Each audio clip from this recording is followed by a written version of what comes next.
ግንባር ደቡብ ሰራዊት ትግራይ መስዋዕትን ምኽፋል ወሲና ለና ክብሉ ገሊጾም ላዕለዎት ኣመራርሓ ግንባር ደቡብ ኣብ ዝምዕብል ዘሎ እዋናዊ ኩነታት መሰረት ገይሮም ኣብ ከተማ ሙኸኒ ተኣኪቦም ቀንዮም ኣብ ተኣኺባ ከም ሰራዊት ነቲ ንሓይል ዝኸድ ዘሎ ውጥሪ ስዒቦም ቀጸልቲ ወተሃደራዊ ምድላዋት ከም ዝምኽሩን ውሳነታት ከም ዝሕለፉን ሰሚዕና ኣለና እቲ ዝተኻየደ ወተሃደራዊ ኣኺባ ድማ ኣብ መወዳእታ ሰራዊት ኣብ ሙሉእ ተዳልዮ ደው ክብልን ክፍጠርን ዝኽእል ሓደጋ ንምምካት ዘኽእሉ ኩሉ ዓይነት ምድላዋት ክውድኡ ወሲኖም ኣሎም ሃንደበት ክፍጠር ንዝኽእል ሓደጋ እውን ንምምካት ዘኽእሉ ኩሉ ዓይነት ምድላዋትን ምንቅስቓሳትን ክግበሩም ወሲኖም ኣሎም ኣብዚ ሕዚ እዋን ከም ሓይልታት TDF ከምቲ ቅድሚ ሕዚ ዝነበረም በትን በዝን ክባ የብልናን በይና እንስለፈሉ ኩነታት ዘኮነ ጸላኢና ብልጽግና በይኑ ዝተነጸረሉ በአንጻሩ እቶም ምስ ተሰሊፎም ዝነበሩ ሓይልታትን ምሳና ተሰሊፎም ጽምዶ ፈጢሮም ዘለውሉም ኣፎም ዝና ናብ መን ከም ዝኾነም ፍሉጥ ዝኾነሉ ኩነታት ይዘሎ ዝበሉ እቶም ኣመራርሓ ሰራዊት ምስ ጎረባብቲ ሓይልታት ማለት እውን ኣምሓራን ኤርትራን ጥንኩር ዝኾነ ጽምዶ ተፈጢሩ ስለ ዘሎም ብዝተፈላለዩ ኣንፈታት ተኣኻኺቡ ዘሎ ሓይሊ ብልጽግና ናብ እትኽሲ እንተኣትዩ ኣብ ሓፂር ግዘም ክንወቕዕን ክንድምስሶን ዘኽእል ድልውነት ኣለና ኢሎም ከም ዝደምደሙ እቶም ፍልፍላት ሓበሬታ ኣካፊሎምና ኣሎም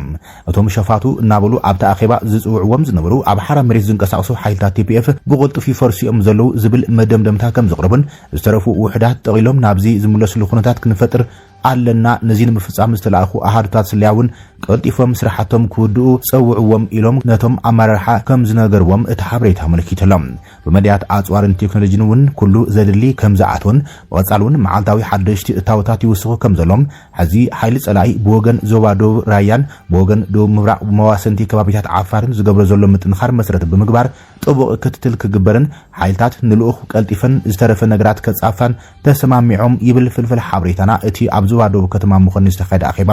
ኣመራርሓ ሰራዊት ግንባር ደቡብ በማዕቲ ካብቲ ዞባ ዝወፀ ዜና ከም ዘመላኽቱ ድማ ኣዛዝት ግንባር ዝኾነ ሜጀር ጀነራል ዮሃንስ ወልደ ጀወርግስ ንምኸተ ድልው ኩኑ ክብል ንህዝቢ ዞባ ደቡብ ትግራይ ጻውዒት ገይሮም ዕላማን ቃልስን መስዋዕትን ህዝቢ ትግራይ ብምዕቃብ ኣንጸላልዩ ንዘሎ ሓደጋ ብሓድነት ክትምክቱም ተዳልው ክብል ነቶም ነበርቲ ዞባ ጻውዒት ገይሮም ብምኽንያት ምዝዛም ወፍሪ ምሕዋይ ሃፍቲ ዝፈጥሮን በዓል 11 ለካቲትን ብብርኪ ዞባ ደቡብ ኣብ ወረዳ ራያ ዓዘቦ ጣብያ መቻረ ኣብ ዝተኻየደ ሰላማዊ ሰልፊ ዝተረኸበ ኣዛዚ ግንባር ደቡብ ዮሃንስ ወልደ ጀወርግስ መዲድ ዕላማን ቃልስን መስዋዕትን ህዝቢ ትግራይ ብምዕቃብ ኣንጸላልዩ ዘሎ ሓደጋ ብሓድነት ክንምክቶም ደው ንበል ክብል ጻውዒት ገይሮሎም ህዝቢ ሳላ ዝተወደበን ሓድነቱ ዘስጠመን ኣብዚ በፂሖሎ ዝበለ መዲድ ብምባል ዝፍለጥ ኣዛዚ ግንባር ደቡብ ለሙን ከም ትልሙድ ውዳበን ሓድነትና ክነስጥም ይግባእ ኢልዎም ህዝቢ ራያ ኣንጻር ድርባዊ ወፃዓ ኣብ ዝተጀመረ ቃልሲ ዕላማታት ለካቲት ተሓንጊጡም ክቡር ዋጋ ብምኽፋል ዘለዎ ቆራጽነት ዘመስከረ ህዝቢ ዝበለ ድማ ኣመሓዳሪ እቲ ዞባ ኣቶ ዝናቡ ገብረ መድህን ዋላ እኳ ኣብዚ 2-3 ዓመታት ብኸባቢያውነት ክከፋፈልን ሓድነቱ ክሽርሸርን ብዙሕ እንተተፈተነም ሓድነቱ ብምስጣም ተቃሊሱን ይቃለስ ኣሎን ክብል ገሊጾም ዋጋ ከይኸፈልካ ዝረጋገጽ ልምዓት ሰላምን ነጻነትን ስለዘየለም ተጸላእቲ ብዘይ ንሕስያ ብምምካት ማንም ዘይጎብጣ ግዛእታዊ ሓድነታ ዝተኸበረላ ትግራይ ንምሕናጽ ኩሉ ሓድነቱ ኣጠናኺሩ ክቃለስውን ጻውዒት ገይረሎ እቲ ዋና መሓዳሪ በቃልሲ ህዝብን ሰራዊትን ትግራይ ዝተፈረመ ውዕሊ ፕሪቶሪያ ከይትግበር ክሰርሕ ዝጸንሐ መንግስቲ ኢትዮጵያ ከይኣክል ቤት ምክሪ ፌደሬሽን ብቦርድ መረጻ ኢትዮጵያ ቢሉም ዘውፅኦ መግለጺ ኣዋጅ ዳግማይ ጆኖሳይድ ብምዃኑም ተሪርና ንምምካት ንዳሎ ክብል እውን እዩ እቲ ዋና መሓዳሪ ንህዝቢ ዞባ ደቡብ ትግራይ ጻውዒት ገይሮም ካብ መቐለ ዘምለጠ ጀነራል TDF ስለያ ህወሓትን ሻዕብያን ኣብ ትግራይ ዝገብርዎም ዘለዉ ንጥፈታት ዳሕዲሕዎሎም እቲ ብስንኪ ስጋኣት ድሕንነት ካብ ትግራይ ወፂኡ ኣብ ዝሕዝዋን ኣብ ኣዲስ ኣበባ ዝርከብ ትግራዋይ ጀነራል ኣብ ልዕሊኡን ኣብ ልዕሊ ብፆትን ዝበፅሑ ሓደገኛ ፈተናታት መሰረት ብምግባር ተዛሪበሎም ሓደ ካብቶም ፍሉጣት ጀጋኑን ዝበሃሉ ኣዘዝ ሰራዊት ትግራይ ዝነበሮም ብርጋዴር ጀነራል ጉዕሽ ገብረ ምስ ብፆቱ ዘብዒ ሓደ ጉጅለ ህወሓት ይንኸውንን ህዝብን መንግስትን ዝሃቡና ልኡኽትታት ኢና ክነፈጽም ብምባል ጥሪ 15/2017 ዝሓለፈ ውሳነ ካብ ኮርነል ዓሊም ተቃይሙ ዝወፀ ድሕሪቲ ውሳነ ድማ በቲ ደብረጽዮን ገብረ ሚካኤል ዝመርሖ ህወሓትን ዓጀብቱን ካብ ኮርነል ዓሊም ከቢድ ናይ ህልውና ሓደጋታት በፂሕን ክብሉ ተዛሪቡ ዘሎ ጀነራል ኣብ ትሕቲ ጽዑቕ ክትትል ስለያ ህወሓት ሻዕብያን ኣብ ዝተቃለስናላ ዓድና ትግራይ ህልውናና ናብ ሓደጋ ክወድቕ ተገይሩ ዝበለ ጀነራል ጉዕሽ ገብረ ኣብ መወዳእታ ድማ ብስውር ኣነ ይኹን ንዓይ ቅርበት ዘለዎም ሰባት ብዘይፈልጥዎ መንገዲ ተዓፊነ ተወሲደ ናብ ምስጢራዊ ቦታ ሰዊሮም ነይሮም እንተኾነ ግና ብዝተፈላለዩ ሓበሬታታት ሰሊኹ ስለ ዝወፀም ናብቲ ኣነ ተኣሲረሉ ዝነበሩ ገዛ ሰባት ምትእኻብን ዓውዓውታን ስለ ዝተፈጠረም ክፍታሕ ገይሮም እዮም ክብል ተዛሪበሎም ንሕና ዝሰራሕናዮ ገበን የለን ብቤት ፍርዲ ከሲሶምን كأسرنان كفردنا زخل جبن عيسرحنا زبالة نبوس أتوكلون سزاربة جنرال قوعش جبرم عمودة تاجن حزمني كقتلني ويرمام ناب شعبية أحلفهم كبنيم كم زوسنو تردي أكبر جليس علام ببيت فتو حاتن شعبيان استحاوسو صعو كتدرسليا يكبروا لهم كم زنبرن هيوتو ناب حادقا مسودا ورمام نتم قالوت بوزاتون كأسرو مسوسنو لهم بناي بعلم من قد يكام مغلا عمليتهم نابو حسبنا عادي مزينا لنا كبليوم تزاري بزولو جنرال قوعش جبرم مجرشا ያው ከምዝራእኹም ናይውን ከአስሩ ወሲኖም ዝናተይ እስር ወይ ብሕጊ ምጥያቅ ኣይኮነን ከምዚ አንተ ተገልጸይ ዓፈና እዩ ነይሩ ኣነ ኩሉ ሻዕ ንራኸብ ኢና ምን ፀገመ ይነበረና ኣብ ሕጋዊ ትእዛዝ ናይ ፍርዲ ቤት ትእዛዝ ኣውፂኻ መእዘዚ ሂብካ ተሪኢላ ኣነ ዋርድያ ብዘይብለይ እውን ናብ ሕጊ ክቐርብ ፈቃደኛ እየ ኣነ ኩልና እውን ከምኡ ተዘራሪብና ኢና እምበር ከኣስሩና ከም ዝወሰኑ ኣኼባ ንፈልጥ ኢና ግን ዘጥፋእናይ ነገር የለን ብሕጊ ክስዕርና ይኽእሉን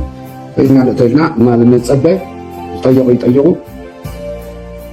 أو حقاتنا إحنا كارخرينا إلنا تصدينا يمنرنا زغور وجن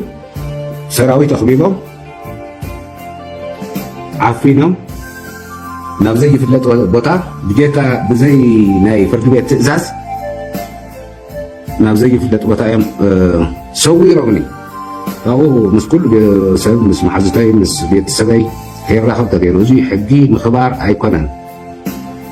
ويك قتلني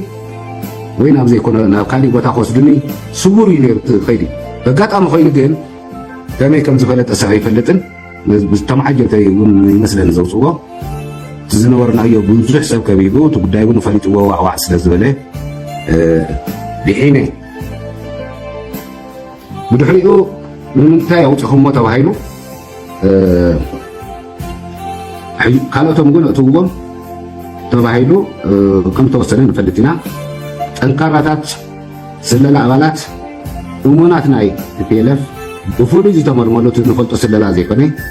ካብ ደገ ድማ ካብ ሻዕብያ ዝተላእኹ ናብኡ ዝተመደቡን ኣካላት ብፍሉይ ይከታተሉና ስለ ዝነበሩ ካብዚ እንዳሓር ወይ ሞት ወይ ጨዊኻ ምውሳድ ስለ ዝኾነ ምንም ኣብዚ ክንቅመጥ ስለ ዘይንኽእል ኣማራፂ የለን ኢልና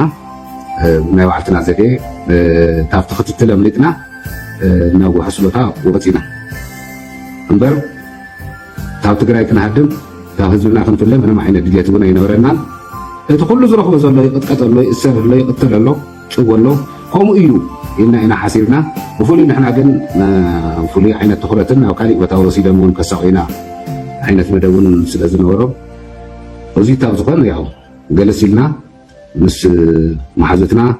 مفتاح خصع زهلو أو هينا خنقالس يقبأنا لنا ناوزي مزينا لنا دم آيات الله علي خامنئي كم وحجة كتسرارقوكم يكبل بريزيدنت إيران بيزشكيان قليزهم بريزيدنت إيران مسعود بيزشكيان كتلت العلوي مرحية هاجر آيات الله علي خامنئي كبيد جبن كبل بمخنا نتي تكبار زمتن حنا كم زفدي بوقعي عاتنك قلم كابيس أفت بريزيدنت إيران زوات مجلس كم زملكتهم أتقتلت زي بزي جبر مرسي زحلف كم زيكونن عب إسلام وعالم كمون عب تاريخ شيعة حدوش معرف زخفت فصام كم زخنا ملكيتهم أتي بريزيدنت عب مجلسهم نصه دم أتي عبي مرحي كم حيال منش بمفساس نتي ناي أمريكان صيوناويان زبالهم چوكونان جبن صراريغو كتفهم يكبل عاتنك قلم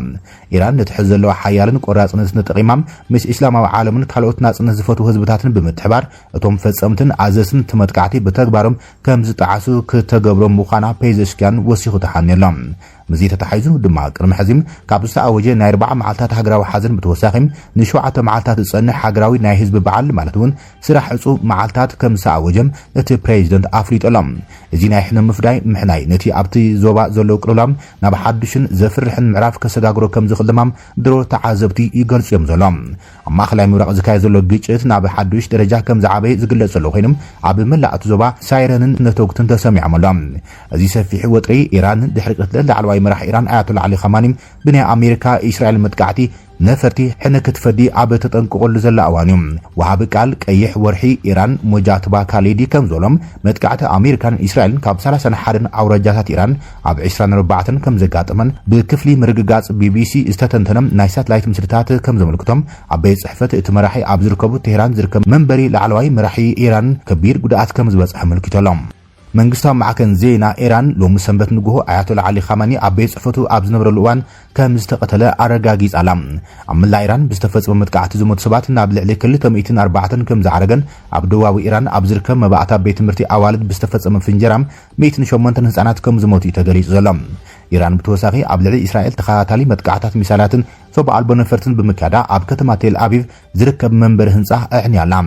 ኣገልግሎት ህጹጽ ረድኤት ኣብ ልዕሊ እስራኤል ብዝተፈጸመ መጥቃዕቲ ብውሕዱ ሓንቲ ጓል ኣንስተይቲ ከም ዝተቐተለትን ካልኦት 120 እስራኤላውያን ከም ዝቆሰሉን ሓቢሮሎ ምሩጻት ሓለዋ ሰውራ ኢራን እውን ኣብ ባሕሬን ዝርከብ ሓምሻይ መርከብ ኣሜሪካን ካልኦት ኣብ ውሽመጥ ዓረብ ዝርከቡ ወተሃደራዊ መደብራት ኣሜሪካን ዒላማ ገይሮምሎም እቲ መጥቃዕቲ ኣብ ዱባይ ዶሃን ኩዌትን እውን ተሰሚዖም ኣብ ሓደ ካብቶም ኣብ ዓለምና ጽዑቕ ማእከላት ኣቪዬሽን ዝኾነ እግራዊ መዕርፎ ነፈርቲ ዱባይ ብዘጋጥመ ሓደጋ ድማ 4 ሰባት ቆሲሎም ሓደ ሰብ ሞይቱ ኣብ ዓለም ለኸ መዕርፎ ነፈርቲ ባሕሬን መጥቃዕቲ ከም ዝተፈጸመ እውን ናይ ዓይን መሰኻኽር ገሊጾም ኣሎም እቶም ላዕለዎት ወተሃደራዊ መራሕቲ እቲ ሃገር ዝተቆተሉ ዝሓለፈ ቀዳም ንግሆ ኣብ ዝተኻየደ ኣኼባ ቤት ምክሪ ምክልኻል ሰራዊት ኢራን ብዝተፈጸመ መጥቃዕቲ ቦምባ ምዃኑ ተሓቢሮሎም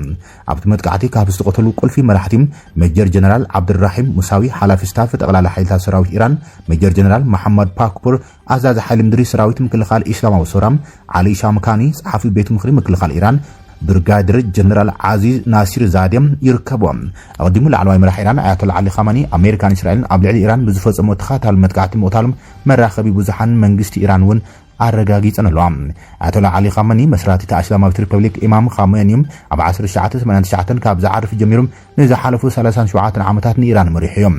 ሰራዊት ኢራን መጥቃዕቲ ኣሜሪካን እስራኤልን ከም ግብረ መልሲ ሰፊሕ ናይ ሚሳይልን ሰብኣዊ ኣልቦ ነፈርቲ ወይ ድማ ድሮናት ዝተሓወሶ ናይ ሕነ ምፍዳይ ስጉምታት ኣጠናኺሩ ቀጽልሉ ኣሎ ካብ ብወገን ፓኪስታን ድማ ኣብ ፓኪስታን ከተማ ካራቺ ኣብ ጥቓ ቆንስል ኣሜሪካ ኣብ መንጎ ሰልፈኛታትን ፖሊስን ብዝተፈጠረ ግጭት ብውሕዱ 9 ሰባት ክሞቱ እንከሎም 32 ድማ ቆሲሎም ኣሎም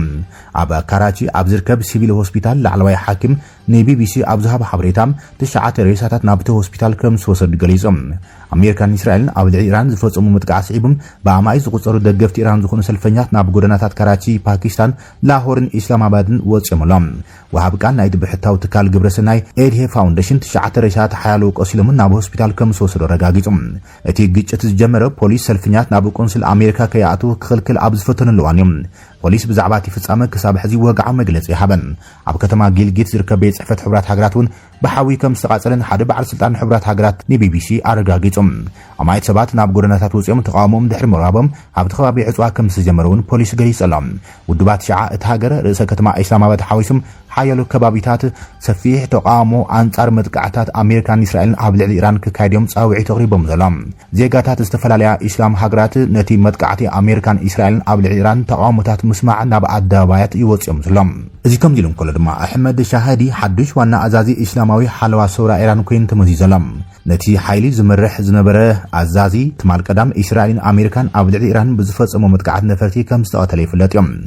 IRGC ኣብ ኢራን ወተሃደራዊ ፖለቲካውን ቁጠባውን ሓይሊ ዝሕዝ ቀንዲ ሓይሊ ኮይኑ ካብ ስሩዕ ሰራዊት ሃገር ዝተፈልየን ኣዝዩ ዝሓየለን እዮም ኣብ መጥቃዕቲ ኣሜሪካን እስራኤልን ሓያሉ ላዕለዎት ኣዘዝቲ ወተሃደራዊ ሓይሊ ኢራን ድሕሪ ምቕታሎም ኣብዚ እዋን እዚ ንወተሃደራዊ ሓይሊ ኢራን መን ይመርሕ ኣሎ ብዝብል ክካየዱ ጸኒሖም ኣሎም بمسرد صبصبات معكنا زينام إيران ميجر جنرال علي عبد الله نتحيز مرح زلو يمثل ميجر جنرال عزاز نايتي أب منغو سراوت إيران IRGC زراخبن نحيلتات مكل خالد هاجر زوهدن مع خلاي وانا بيز حفت كاتم على أنبيايم ميجر جنرال إيران أب عود وجد نصف سقاطات سلاي ملاش كتب عبد موبال دلونة توقات حيلتاتو عبد الله على درجام بس حكم زلو جليس ألام عبد الله حد كابتن إيران أب عراق أبزر كبا مدبرات أمريكا ومثال متقعتي دحر مفصامة بواشنطن إجرا كاب سكبرلهم واتحاد دراوان عززتهم إذا كم زين كله نفرتوج مالتون جتات إيران أبزوبام أخلاي مبرع مزر كبام واتحاد دراوي معسكرات أمريكا بخبير متقع جميرا اللام بايلتات حيل عير إيران أبوشمت عربن زوبا كردستان عراق أبزر كبا واتحاد دراوي معسكرات أمريكا عوت متقعتي كم زكايدام منغستان معكن زينا إيرنات أبزي بلام سراوت إيران اتنجت نت عوت متقعتي أبتن مدبرات بستفلالي معرفات كم زكايدا حبيروم أبت زوبا زركبا كلن واتحادراوي معسكرات سلايم أبرحوات نفرتو حيل عير كم زنبراوش خليزم بتزامات ديزيناتات إيران أبلالي مشاركة أمريكا أبوشمت عرب زكايدا متقعت شعبهم أب كتماتات تكن حاون ناترايم زلام مثل نايت فتصامون كغلقالو جميرم هلام زوم تمالي مشاتن لومن غوهن سسالم سلطات ابر سكتما بحرين مانامان ودب حبرات إمارات عرب جبل علين بار حوي كم زغاطمو زريم